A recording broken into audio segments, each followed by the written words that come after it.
we're going to focus the most today, or what I'm going to try to really think about, are those community recreation activities that involve some physical activity component. Not that the other ones are not wonderful as well, because believe me, I truly feel that they are. But I think that doing something that gets the physical activity happening is essential. Like it's kind of we have to get this one ticked, get that one done.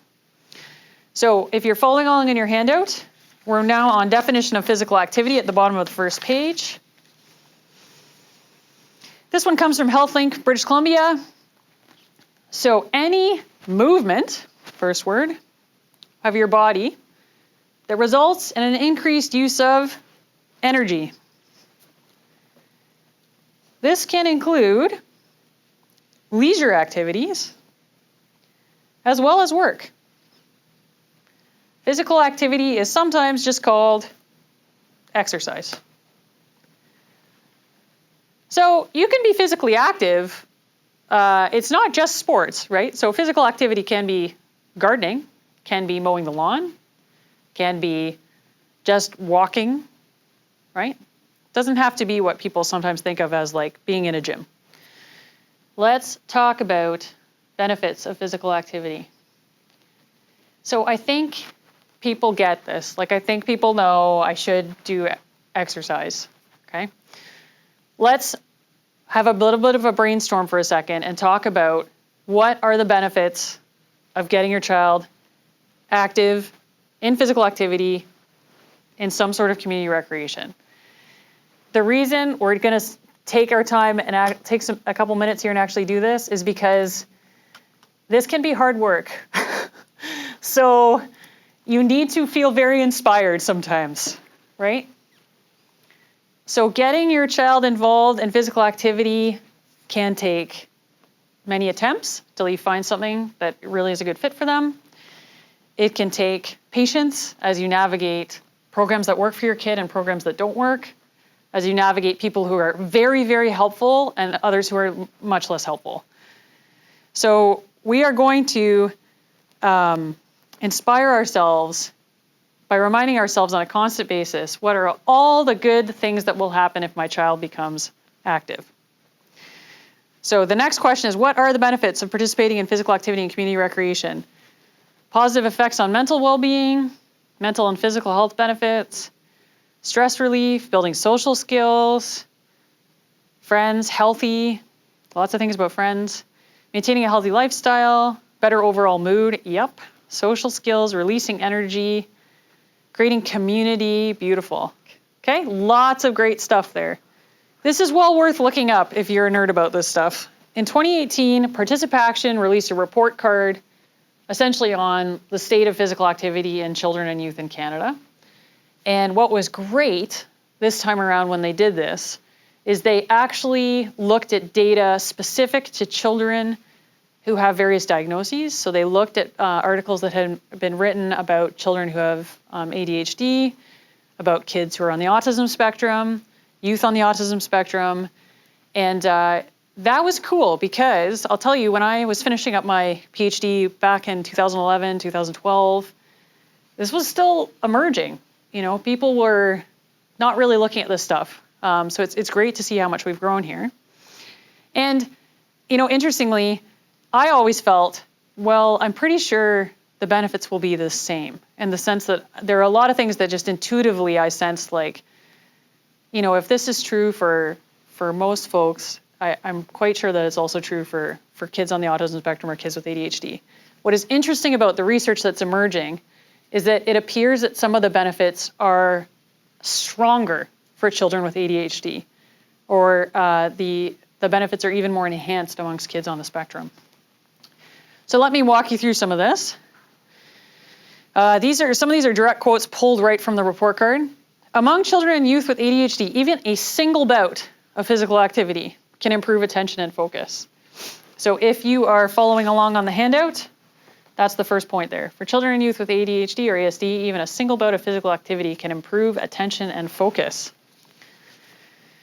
Children and youth who have ASD experience the greatest benefits in executive function as a result of participation in physical activity. So that's the second point there, executive function. What's executive function? If you're not familiar, these are all the skills around thinking, planning, organizing, a lot of skills related to, quote unquote, self-control, self-regulation. All those things fall under that kind of executive function realm.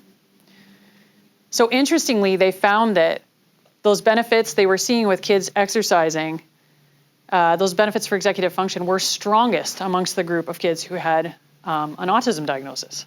Social connection, some of you mentioned this as well in your answers.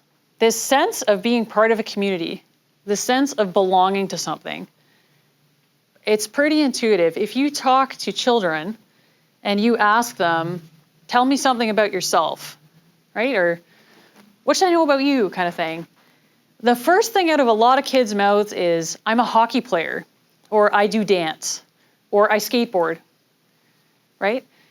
Those are all community recreation activities, and they have developed an identity or really a sense of self-worth, self-esteem, all those things around the fact that they get to do those things, and it gives them some confidence. Social connection, people talked about these skills in their answers as well. So if you're in community recreation, you will have these opportunities to build these skills because you're around other people, right, all the time. So skills to communicate, socialize, increase self-control and focus, okay? These are all, of course, developmentally indexed. So if you're talking about, if you're supporting a child who's in preschool, the types of social skills you're going to look at there are, the basic ones like turn taking and sharing, but all the way up through adulthood. And I would say this, of course, these things are true for all people, not just folks who have an autism diagnosis, but all people. If you're an adult and you join, I'll give you an example for myself. I'm an adult. I recently joined this class for hockey skills because I used to play some rec hockey and now I don't, and it's COVID, and it's this class just seemed like a much more controlled thing to do. So what's interesting is, even in that context, you see the social skills. So you see the people who are, good at sharing and not good at sharing. You see the people who are good at taking turns and not taking turns. It's something that pushes me out of my comfort zone a little bit, right? It's something where I have to have some confidence to show up and be around new people and do things that are hard. Those are all skills that I'm building as a result of participating in this. Kids build the identical skills, okay? And it doesn't really, every single type of recreation we're talking about provides these type of opportunities. Mental health, again, from the report card. So because you're seeing those increased opportunities for social connection, you see that sense of belongingness emerged. Research, lots and lots of research coming out now, again, with all different types of people around how important physical activity is to reduce feelings of anxiety. And I think now more than ever, people need this. So we are living in a time full of anxiety for all of us. So if we can find these outlets to reduce anxiety, they're more important now than ever. And I talked about some of those other things already, so I'll leave that there. Now the question is, how much physical activity do you think is recommended for children 5 to 17? And I've given it to you right here. So kids who are, 6 to 17 years old, you're looking to hit 60 minutes of activity every day, okay? That is a lot. That's a lot of activity. Let's go through this age group by age group to look at what are our ideal targets. I do want to reassure you, though, I'll get to the slide later, that if you are a parent and you're not hitting these targets for your child, you are far from alone. Okay, so I don't show you these things as a way of making you feel bad that you're not getting close, more just to give you a sense of, what the science says around what we should try to aim for. So I started with 0 to 4 because we might have some preschool parents on here. Lots and lots of activity, even for children who are under 4 years old. Okay, so under 4, 180 minutes of physical activity a day. Sounds like a lot, but if you think about little people, They're moving all the time. So this is something where I think if you're kind of living your life and doing things together, this is actually probably one of the age groups where it's a slightly easier to achieve because they tend to be quite active by nature. Okay. 5 to 11, this is the target I just spoke about, which is 60 minutes, 7 days a week. They make a distinction in this reporting around what a vigorous physical activity is and what a like sort of moderate intensity physical activity is. A vigorous physical activity is something where your child is out of breath. So that's things like, swimming tends to lead to that, really hard skating, running, any sport where you're running, so soccer, frisbee, those types of things, at least 3 days a week. So certainly if you're just getting your child out to do walks together, that would be considered more in the moderate category, and there are still lots of benefits. But you also want to be thinking about sprinkling in these more vigorous activity opportunities. 12 to 17 years, it's exactly the same, the guidelines. So you want to aim for 60 minutes a day, and you also want to be sprinkling in those vigorous activities at least 3 times a week. So adults, 150 minutes, you can sprinkle it however you want across the week. You want to be getting some 10 minutes or more. As you get older, it's very important to add muscle and bone strengthening activities. So those of you who are supporting a son or daughter who's in the adult age group, you do want to start thinking about things like weight training. And it doesn't have to be in a gym weight training. There's other ways you can do weight training as well. But it does start to become important as you hit those adult years. They give you some examples, again, of the difference between sort of a moderate intensity, which is walking, bike riding, versus like jogging, cross-country skiing, out-of-breath activities. And you want to get both. Okay, so I said, don't feel bad if you're not hitting the targets. Let's look at how many people are hitting the targets. If you look at 5 to 11 years of age, less than half of Canadian children are hitting the target. This was in 2016 and 17. Who knows today with the pandemic? My guess is it's going to be even fewer children who are hitting those recommended guidelines. As kids get older and progress to being youth, that drops even further. So 31% hitting the recommended guidelines. Interestingly, boys tend to do much better than girls. And this data holds across diagnosis, not diagnosis, et cetera. Just something to consider. So as I said, if you are not hitting those targets, you are far from alone. Oh, and by the way, if I showed you those adult targets and you were feeling very bad about yourself, 15% of adults hit the targets. So it gets more and more dismal as we get older, right? Okay, so please know that, again, the intention of today is not to make you feel bad that your child is not as active as you would like them to be. It's to say, we're here to talk about the next step, right? We all just want to make that next step for our kids. Or teachers to support the kids you're supporting to take the next step. So in summary, many, many benefits, all of which were listed by you in the Mentimeter, fantastic. Sleep, someone highlighted, I didn't speak about that. In this report, now this starts to hint at some of the things we're going to talk about later and certainly in our next workshop as well. In this report, it also identifies some key factors for success to keeping kids active. And those in this report were supportive, accepting, and modified environments. All those terms together sometimes, but definitely look at those first two words, supportive and accepting.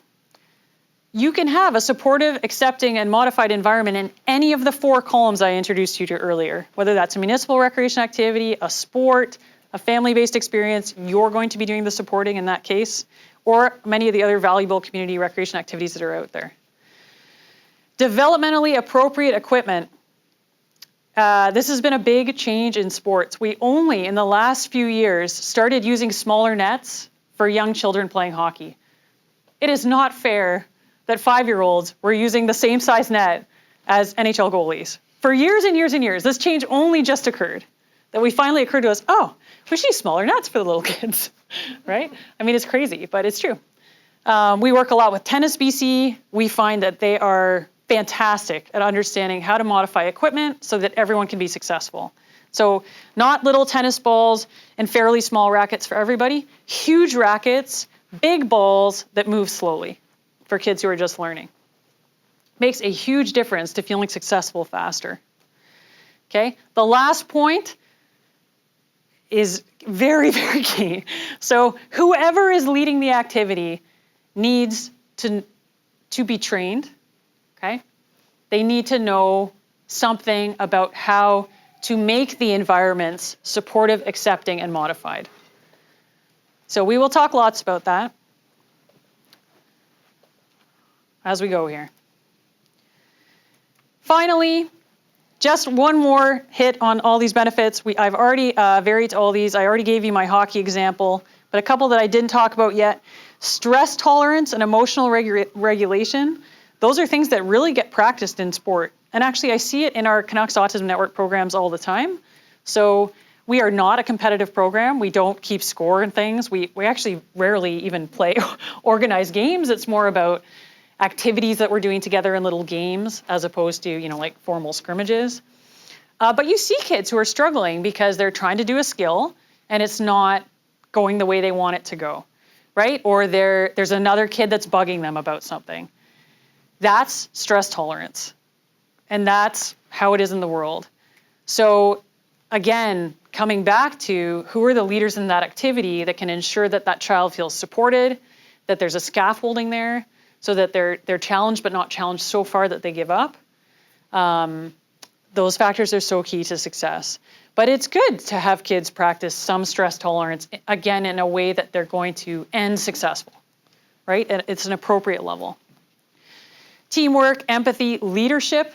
I didn't really realize until I got really involved in attending these sport conferences how if you meet people who are leaders in the world of sport, they're like crazy, amazing human beings, a lot of them. They're like very high-performing human beings.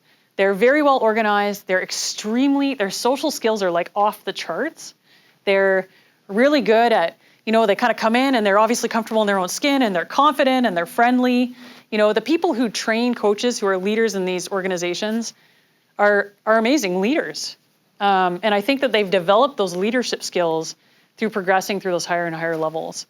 Now, it doesn't have to be that fancy, right? But if your kid, I'll tell you a story. We had a kid involved in our Canucks Autism Network hockey program. He did really well. It was at the point where that program is meant to be, again, like all of our programs, an introduction. Come and try it, have fun. And he was ready for something more. So we supported him to transition into minor hockey in his own community. He's got a great attitude. He continued to excel. He's been an assistant captain on his team now for the last 2 years. And he's a little leader. And I tell you that, again, not because that should be the goal for every kid, but because you never know what could be possible for your child if you find that good link between, again, something they actually enjoy and an environment that can support them to see how far they can go.